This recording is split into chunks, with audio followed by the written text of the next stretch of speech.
Dear friends, good morning. It's Monday, April 30th, and I'm here in Multi, as people here call it, in County Westmeath, recording another lecture for you on contemporary philosophy, in particular, of course, Foucault, The History of Sexuality, Volume 1. Before I begin the lecture, I'm already giving the lecture, but at the beginning of the lecture I'd like to make two practical remarks. The first practical remark concerns the fact that I've added another link to the section of our Moodle website. I've added a link to the section on coronavirus and philosophy. It's a link to a very interesting discussion that's occurring in Italy and France about political implications really of the coronavirus crisis.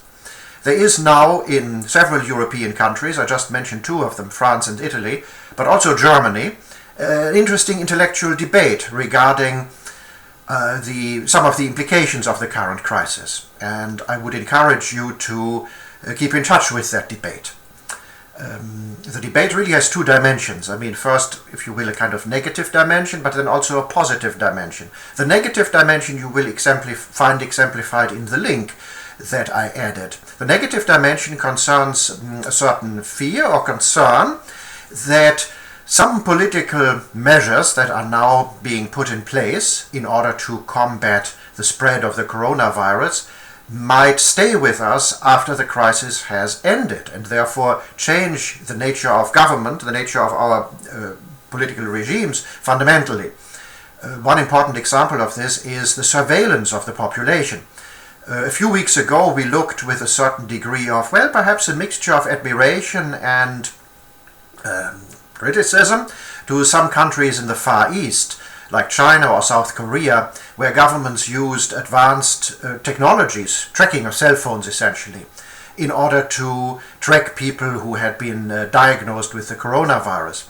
Well, it's interesting to note that even in Ireland, I'm saying even because Ireland is not China, it's not a dictatorship, it's a very free country, it's a country that's very aware of the freedom for which it has fought, that even in Ireland now, as you know, the government is talking about introducing an app which would enable users to find out if they have been in contact with people who have tested positive for the coronavirus, which is, questionable from many points of view, privacy, but also, tracking people, perhaps then avoiding people, etc., etc. On the more positive side of things, there's also a discussion at this early stage in the crisis, because we are no doubt, as politicians are telling us, still several weeks away from being able to live relatively normal lives again. So at this relatively early point, intellectuals in various countries are already beginning to ask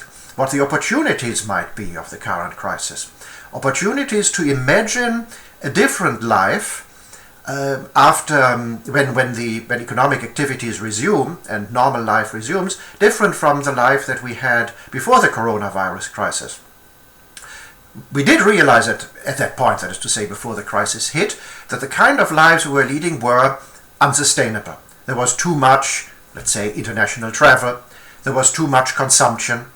The whole level of economic activity throughout the world, with very few exceptions, perhaps with the exception of Africa, but in all parts of the world, had reached a level such that the resources of the earth that we inhabit were simply no longer sufficient. We were depleting the resources, causing too much pollution, causing climate change, and so on and so forth. Well, some intellectuals now are suggesting that we use the crisis not simply once the coronavirus is under control, to resume the life that we used to lead in terms of trying to reach the same level of economic activity again, and also the same kind of economic activity, but use it as an opportunity to reimagine a different type of life. So I think that's these are very, very interesting and important debates, and I would encourage you to be aware of them and perhaps contribute to them in your own conversations. Second practical remark before I begin the lecture concerns the need for feedback. I am talking here to this dead camera, which for a lecturer generally, and for me personally, is not all that easy. I do enjoy As perhaps you've noticed, I enjoy classroom discussion and conversation. I enjoy the actual contact. Now, I'm not saying physical contact, but I enjoy the intellectual contact, the presence in the classroom with students, where I can see the reactions, people's faces. I mean, do they understand what I'm trying to say? Are there doubts about what I'm saying? All this a lecturer can read in the reactions of his or her audience. Now, I don't have this. All I have is this camera to which I'm talking and which is dead and doesn't give me any kind of feedback at all. So please give me some feedback in terms of, I mean, you don't have to, assure me that this is useful and that I'm giving great lectures. That's not what I'm talking about. Ask some questions regarding the material in order to give me a sense that I am not talking to a dead camera, but there are actual students who are watching this, who are following it with a certain degree of interest. I'm saying this, though I'm aware of the fact that, you're third-year students, you have a lot of other things to do. You're also, I hope you're not totally in crisis mode, but obviously you're concerned about completing your studies under these new conditions. So I understand that you have priorities, apart from, watching these videos and giving me feedback. Still, the feedback would be much appreciated. So now, to the lecture itself. I gave some thought to the question of how fast to advance. There were two possibilities. One, to assign you relatively large chunks of reading, that is to say, to cover part 1, part 2, part 3, part 4, and part 5.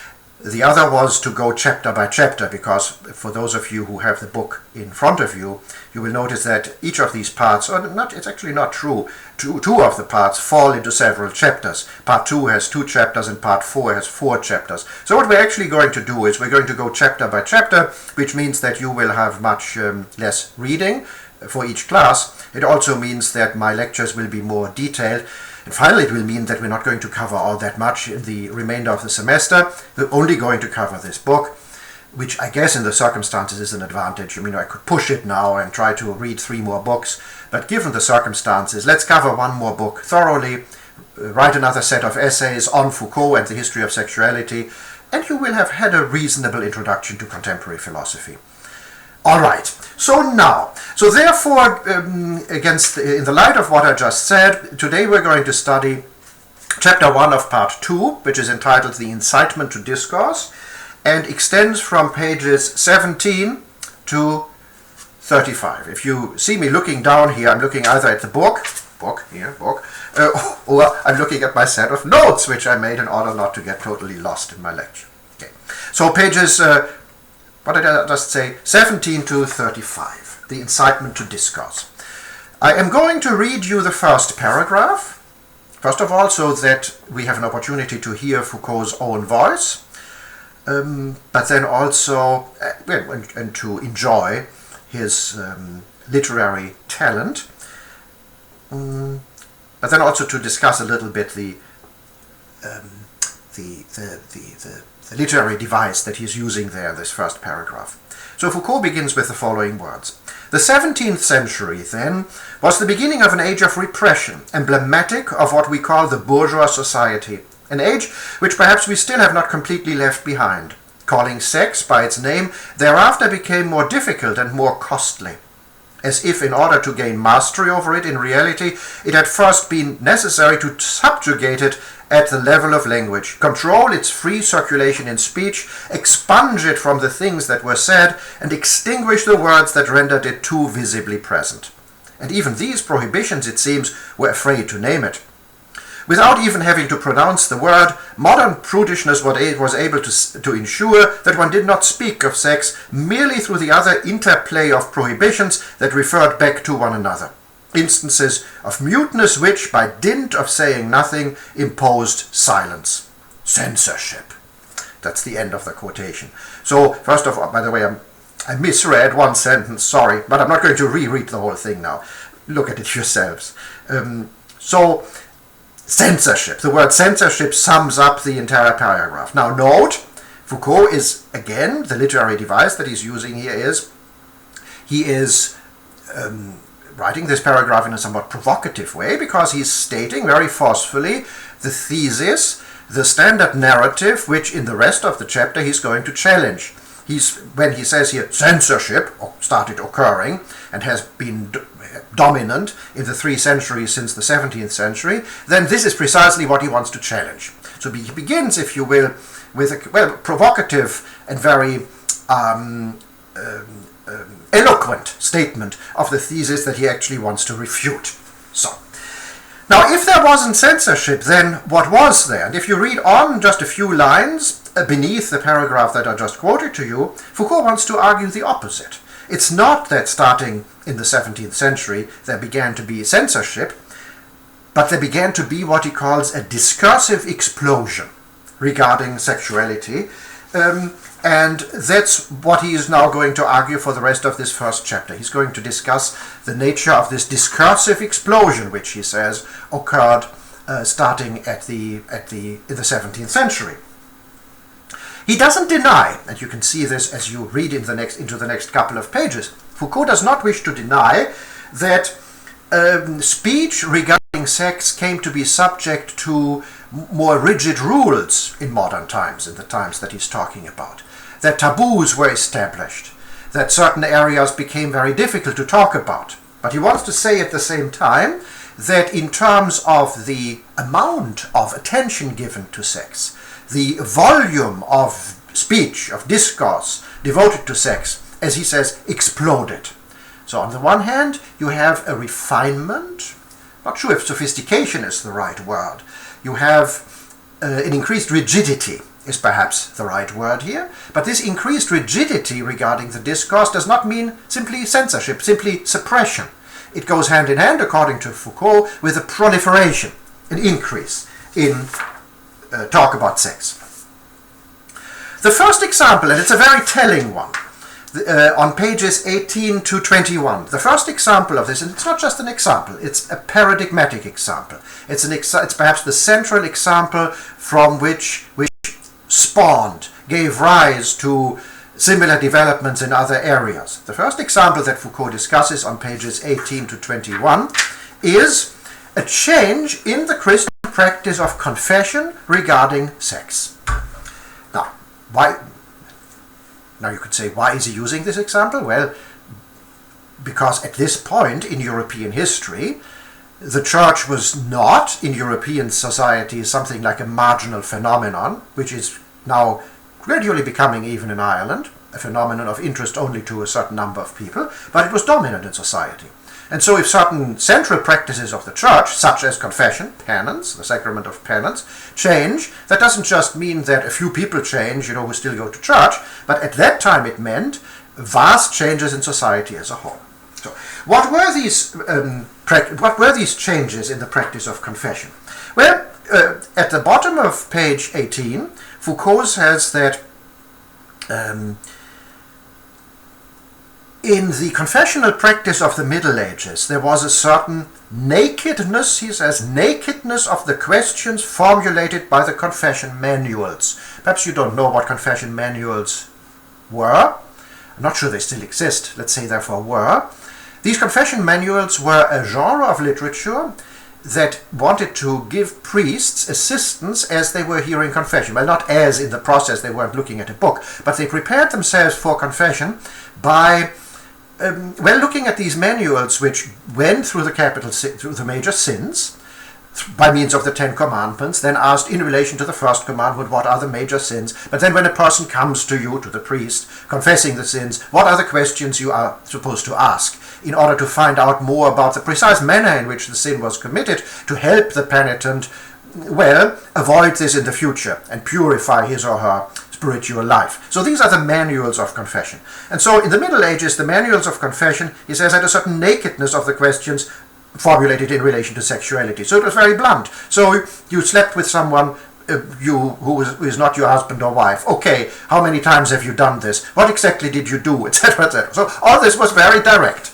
But now, he says on page 19, as we get into more modern times, and he mentions as a turning point the Council of Trent. The Council of Trent is a council that occurred in the 16th century, I think from 1545 to 1563, I just looked it up a minute ago, in reaction to the Protestant Reformation. It was an attempt by the Catholic Church to react to the Reformation and to strengthen its own practices, but also its own doctrine in response to criticisms that the reformers had formulated. So following the Council of Trent, the practice of confession in relation to sexuality becomes very different.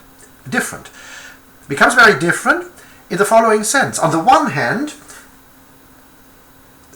confession, the questions asked, become much more, he says, roundabout and vague. So, not what exactly did you do there as you had this illegitimate sex, but, let's just hint at these things. Let's just ask indirectly, because these are matters that are so delicate and so perhaps dangerous that one should not touch on them directly, but formulate in a roundabout way, not really avoiding the difficult questions, but talking around them without naming them explicitly. Okay. Now again, but this does not mean that sexuality no longer played a role in confession. It played a very important, very central role, but it was approached differently.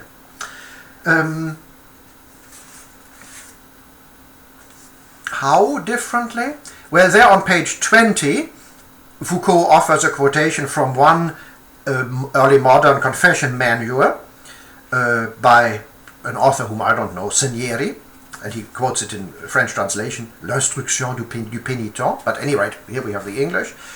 So, this quotation exemplifies the new practice of confession around sexuality. Examine diligently, therefore, all the faculties of your soul, memory, understanding, and will. Examine with precision all your senses as well. Examine, moreover, all your thoughts, every word you speak, and all of your actions. Examine even unto your dreams, to know if, once awakened, you did not give them your consent. And finally, do not think that in so sensitive and perilous a matter as this, there's anything trivial or insignificant.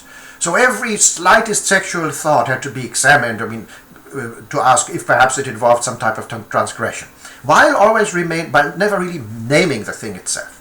Okay. All right.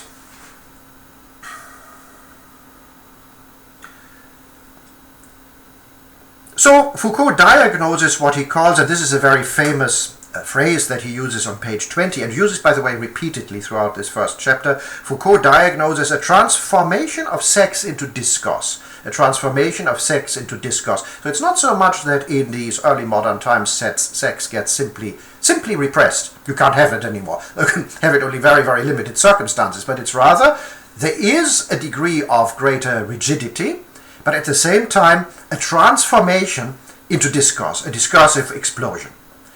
Again, 21, the Christian pastoral, that is to say pastoral practice, prescribed as a fundamental duty the task of passing everything having to do with sex through the endless mill of speech. Now, his next move in his argument in this chapter is a stunning juxtaposition of two authors on pages 21 and pages 21 and 22. These two authors are, on the one hand, Alfonso de Liguori, who is a very famous and very influential early modern theologian, moral theologian, who authored a very widely used manual of confession. The other author is the Marquis de Sade. Don't know how much you know about the Marquis de Sade. Certainly you know the word sadism, which comes from de Sade. De Sade was a man who lived around the time of the French Revolution, who, on the one hand, simply wrote, look, he's famous or infamous for writing loads of extremely explicit and disquieting pornographic novels. So, now you would say, well, why is there a philosophical interest? That's just a pornographic author. Well, philosophers in the 20th century have become very interested in de Sade, and Foucault is one of them, because de Sade exemplifies, he was a philosopher, and he exemplifies with his pornographic novels a certain approach to life and to sexuality. And this is what Foucault is trying to bring out here. So, one of de Sade's more interesting books is called Philosophy in the Bedroom, in which he argues that at the time of the French Revolution, in freedom, freeing oneself from authority, overthrowing the church, finally acquiring individual liberty and so forth, the only appropriate response to this, according to de Sade, is also in the area of sexuality to become a libertine, no longer to obey normal moral codes, but to live according to the principle of just maximizing one's own pleasure. That's what he explores in Philosophy in the Bedroom, explores in a very still civilized way. In his then pornographic novels, look, I'm not here now to make judgments on de Sade, but it becomes rather extreme, where he gives graphic descriptions of what he, is imagining people doing to each other, and it's not all very pleasant. So, but at any rate, the interesting move that Foucault now here makes is that he juxtaposes this moral theologian who authors these manuals of confession and de Sade saying, kind of scandalously, something similar is going on here. And what he has in mind, kind of obvious again, already against the background of what I've been saying so far in this lecture, what he has in mind is that in both of these authors, despite the fact that they are very different people, the one being coming from a background of the Catholic Church, the other one combating the Catholic Church, there is a similarity, and the similarity is precisely this urge, this tend urge to transform sex into discourse. You can't just let sex be, people have sex, but there has to be detailed discourse on, well, in the case of Alfonso de Liguori, what not to do, what might be slightly illegitimate, what dream might have been a dangerous dream, endangering your spiritual well-being and so on. But in the case of de Sade, not simply describing in great detail all the possible transgressions, all the things that one can do that are not officially allowed, and how much pleasure can be derived from them, and how one can degrade one another in the sexual act, etc. etc. And again, these are obviously the whole, Foucault would say, the surface goal of these two authors is entirely different. But deep down, there is this similar characteristic tendency of incitement to discourse. Is that not what the chapter is called? Incitement to discourse. Let's talk about it. Let's endlessly talk about sex. Okay. So. And in both of these authors, in the case of both of these discourses, if you will, the discourse that says no to sex, or that wants to highly regulate sex, and the discourse that says yes to sex, you see the interesting thing, that also wants to not so much regulate it, but subject it to endless scrutiny. The sex itself is not the goal, but the goal is rather, on the Christian side, something like spiritual purification. And Foucault talks about this, again, eloquently.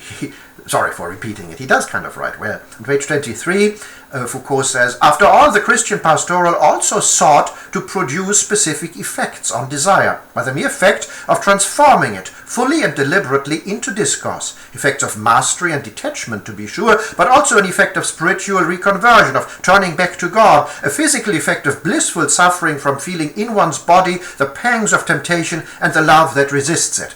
So, these confession manuals they were about regulating sex, but with a goal. And the goal is, well, a certain transformation of the soul in a spiritual manner. Now, de Sade likewise describes all these sexual transgressions in order to create a different state. Now, de Sade wouldn't say there is even a soul, a different state of mind, a libertine one where the highest principle in my life becomes the pursuit of pleasure, and where I acquire the ability to use my own body and my own self to bring about the highest, most intense forms of pleasure possible. Okay. Okay.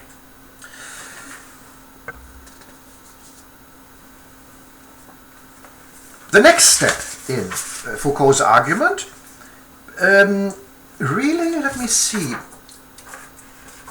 really occupies the remainder of the chapter.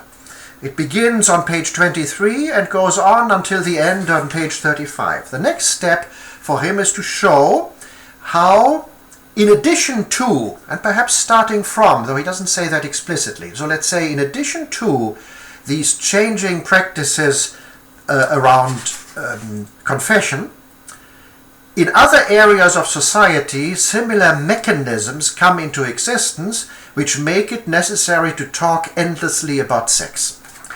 He gives several examples. 2 or 3 of them he discusses in significant detail, others he just mentions.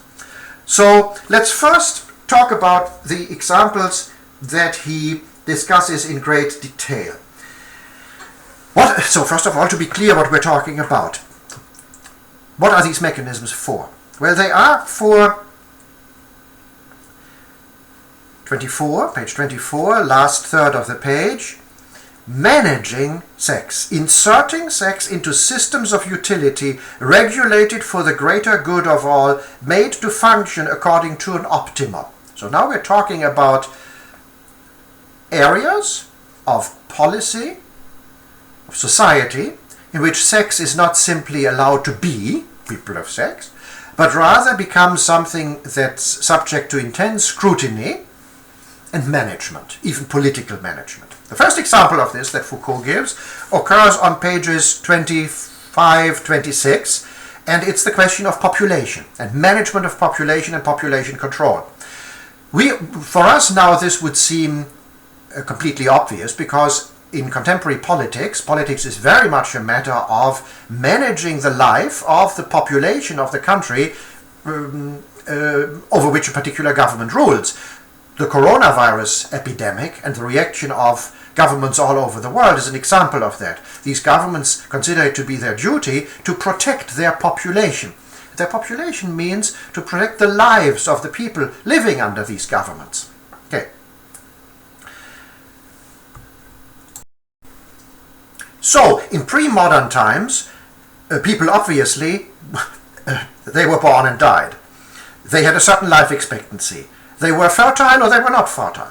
They were in a certain state of health. They were healthy or they were sick. They ate certain things. They lived in certain dwellings. But now, in modern governments, birth and death rates, life expectancy, fertility, state of health, frequency of illnesses, patterns of diet and habitation, page 25, becomes a matter of government intervention. I'll give you just two examples.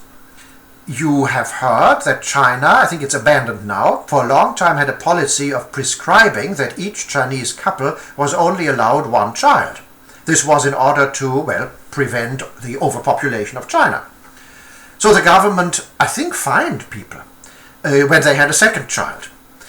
And so you see the government explicitly intervening there in the growth of its own population, trying to control it. On the other hand, in many European countries, I certainly know it's the case in Germany, I assume it's the case in Ireland, not totally sure about this now, but in Germany, when you have the first child, you get a certain monthly payment, and when you have the second child, the monthly payment increases, blah, blah, blah.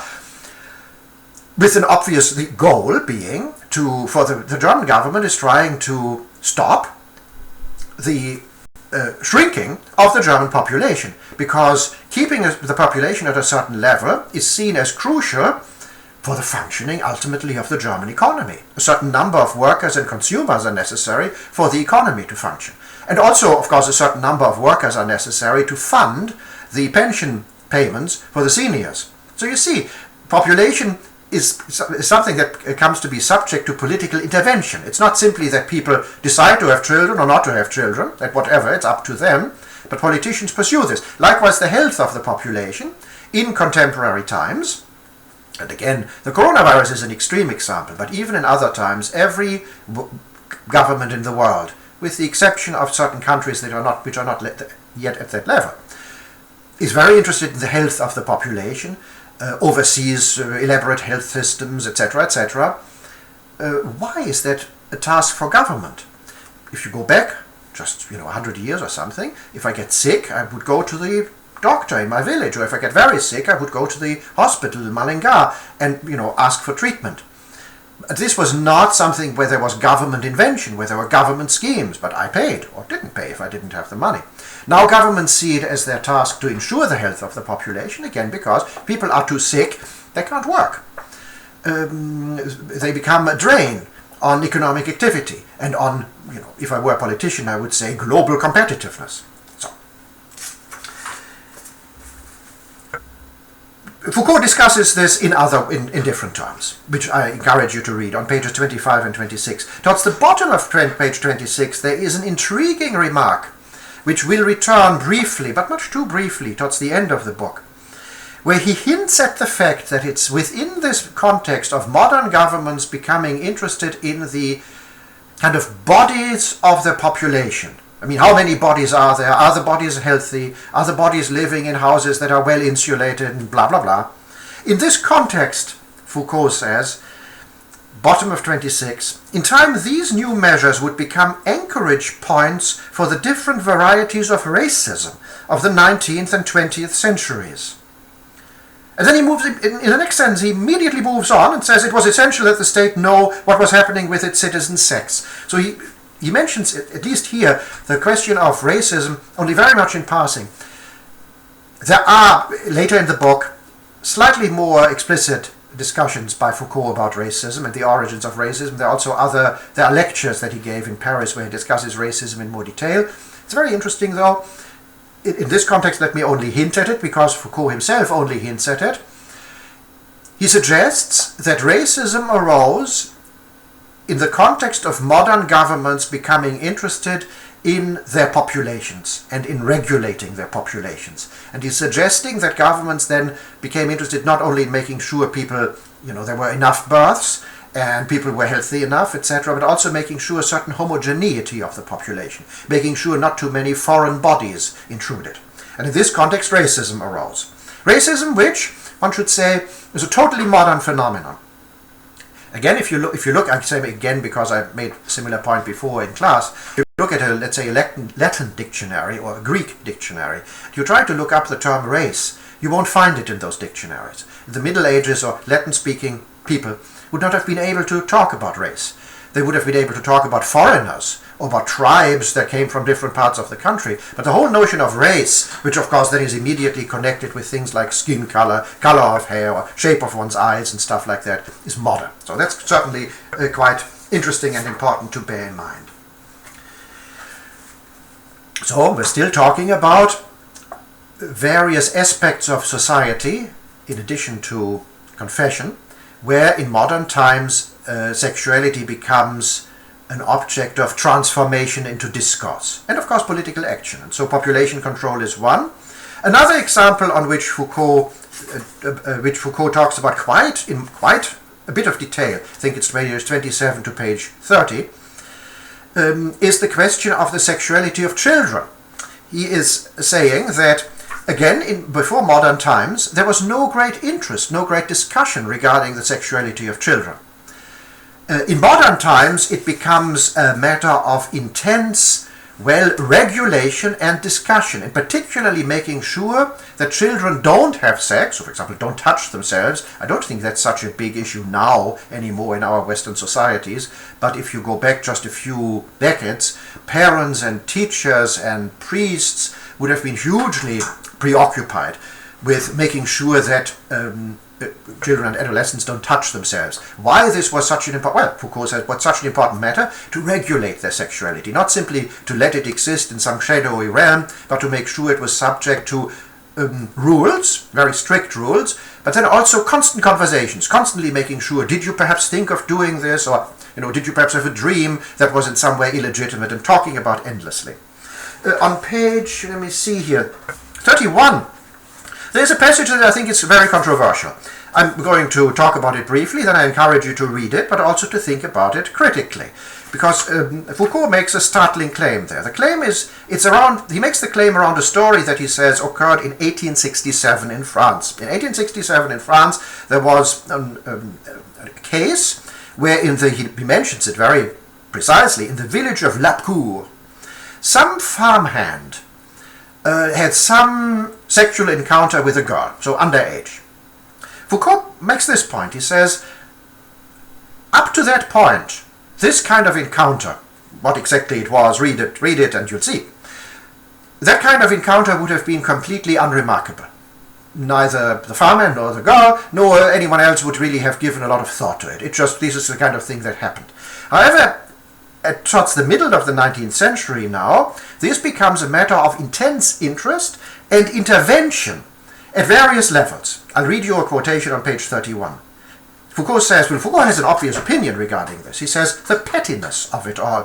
The fact that this everyday occurrence in the life of village sexuality, these inconsequential bucolic pleasures could become, from a certain time, the object not only of a collective intolerance, but of a judicial action, a medical intervention, a careful clinical examination, and an entire theoretical elaboration.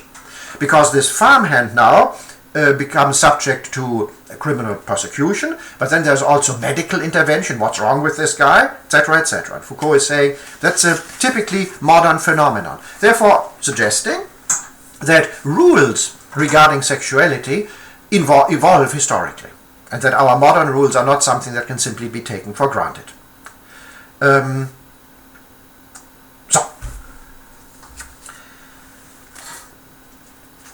In the remaining chapters, the remaining pages of the chapter, and there are not many that are remaining, 32, 33, 34, 35 is what we are now looking at. Foucault very briefly mentions other areas in modernity where sexuality comes to be subject to detailed investigation and, again, this kind of transformation into discourse, which is the subject matter of the chapter. The areas he mentions are medicine, psychiatry, and criminal justice, which begin to produce discourses regarding sexuality and which begin to produce mechanisms for regulating sexuality.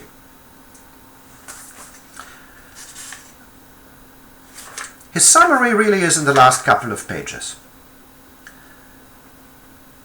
And again, it's a juxtaposition of pre-modern medieval practice and modern practice. On page 33, Foucault writes, "The Middle Ages had organized around the theme of the flesh," because for those of you who are a little bit familiar with theological or Catholic discourse, sexuality was discussed under the label of flesh, the temptations of the flesh. The Middle Ages had organized around the theme of the flesh and the practice of penance a discourse that was markedly unitary. There are temptations of the flesh, let's talk about them, and unitary also in the sense it's a matter for the confessional, it's not a matter for politics, for psychiatry, it's not a matter for criminal prosecution except in the most extreme cases like rape and so forth. Okay? Then, in modernity, what we get is, in the course of recent centuries, this relative uniformity was broken apart, scattered, and multiplied in an explosion of distinct discursivities which took form in demography, biology, medicine, psychiatry, psychology, ethics, pedagogy, and political criticism. So, a kind of discursive explosion. My final remark, and by so also my final quotation from Foucault, is something for you to ponder, to think about.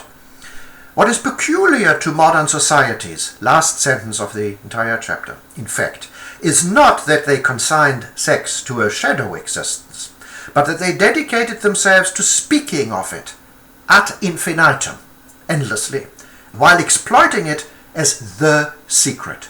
So Foucault diagnoses a paradox here in our modern and even contemporary societies. We talk endlessly about sex, at the same time we elevate it to this position, which it may not deserve, that it's the secret key to the meaning of our lives. So it's kind of secret, it's obscure, what's the word? It holds lots of secrets and insights regarding us. It may be unfathomable ultimately, but it's also the subject of endless talk. So, that was my lecture regarding this chapter. I hope you enjoyed the lecture. I hope you enjoy reading the chapter. And we will meet again, albeit only virtually, for another lecture on Foucault on Friday. I do hope to hear from you in the meantime. All the best now. Bye-bye.